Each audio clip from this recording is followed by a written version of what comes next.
சந்தோஷம். ரெண்டு சப்போர்ட்டர் கிடையாது, நான் ரெண்டையுமே ரசிக்கிறேன். அதான் சொல்றேங்க, அது அவங்கவுங்களுடைய தனிப்பட்ட கருத்து. அதுல வந்து நான் அதான் சொல்றேன், நான் அதை இன்ட்ரெஸ்டிங்கா பாக்குறேன். இவங்க இந்த பக்கம் கால் மேல கால் போட்டு உட்காந்துருக்காங்க, அவர் அப்படி திரும்பிட்டு உட்காந்துருக்காரு. அதை பாக்குறதுக்கு நமக்கு நல்லா இருக்கு, அவ்வளவுதான். நான் அதை ரசிக்கிறேன், அவ்வளவுதான். இப்படி ஒண்ணு நடக்கலன்னு வச்சுங்களேன், அப்படி ஒரு இன்ட்ரெஸ்டிங்கான ஒரு படமே கிடைக்காதுல்ல. உங்களுக்கு தாங்க பயங்கர சந்தோஷம் இது எல்லாமே. இப்போ உண்மை ஒருவேளை நயன்தாரா அப்படி ஒரு லெட்டர் அனுப்பவே இல்லை, தனுஷ் வந்து அதுக்கு வந்து ரியாக்ட் பண்ணிட்டாரு அப்படின்னா பத்திரிகை வந்து வேலை குறைஞ்சு போயிடும், அந்த சுவாரஸ்யம் வந்து குறைஞ்சு போயிடும். அதனால அப்படி தொடர்ச்சியாக விவாகரத்து அதிகமாக இருக்கு. சமீபம் இந்த ஒரு வருட காலமே நிறைய திரைத்துறை விவாகரத்துகள் வருது. ஒரு திரைத்துறையில இருக்க நீங்க எப்படி இல்ல, ஒரு வருஷத்தோட பேர் ஒன்று இருக்கும், இது விவாக வருடம்னு போட்டிருக்கோம். இது வந்து அந்த மாதிரி, அதனால இது வந்து விவாகரத்து வருடம் போட்டிருக்கோம். என்னமோ தெரியல. நம்ம அந்த இதை எடுத்து பார்த்தோம்னா தெரியும், என்ன சொல்லுவாங்க, அந்த பஞ்சாங்கத்தை எடுத்து பார்த்தா தெரியும், இந்த வருஷம் வந்து விவாகரத்து வருடம் அப்படிதான் போட்டிருக்காங்க. நம்ம தெரியல, மீதெல்லாம் சன் டிவிலயோ நம்ம அப்படி போடுவாங்க, இந்த வாரம் அப்படின்னு. அந்த மாதிரி இந்த வருடம் அப்படி இருக்கலாம். வந்து விவாகரத்து விஷயத்துல வந்து நிறைய சமூக வலைதளம் ஒரு பத்தி அவதூறு பரப்புறாங்க அப்படின்ற விஷயத்தை சொல்லுங்க. அவரும் இது வந்து நான் நடவடிக்கை எடுப்பது எப்படி பாக்குறீங்க சோசியல் மீடியா? ரொம்ப ரொம்ப சென்சிட்டிவான விஷயங்க. நான் வந்து ரஹ்மான் சாரோட கிட்டத்தட்ட 22 வருஷமா நான் பழகியிருக்கேன்.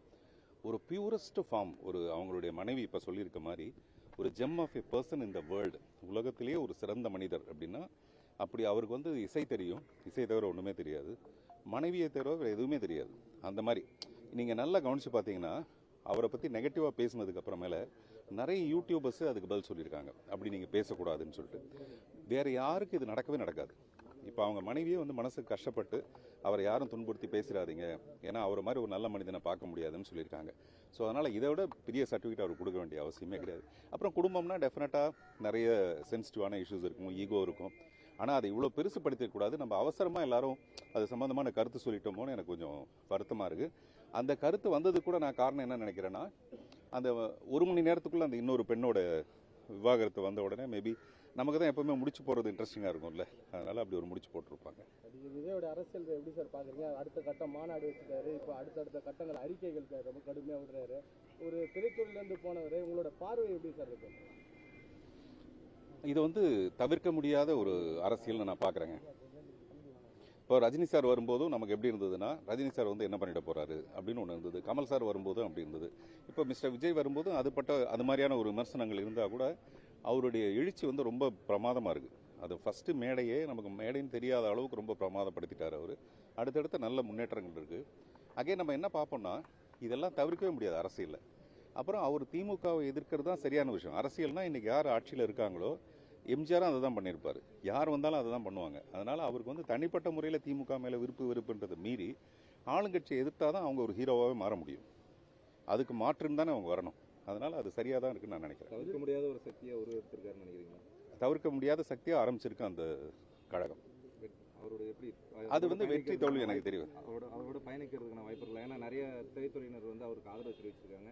நீங்களும் ஒரு முன்னணி நடிகர், உங்களுக்கு இல்லைங்க, எனக்கு அரசியலில் பயங்கர ஈடுபாடு இருக்குது. அந்த அரசியல் வந்து ஒரு தனிப்பட்ட அரசியலாக தான் இருக்கும், நான் யாரையும் சார்ந்து இருக்க மாட்டேன்.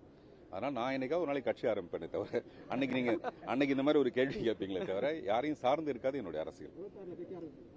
இல்லை இப்போதான் அவர் வராருல்ல, நம்ம கொஞ்சம் கேப் விடுவோம்.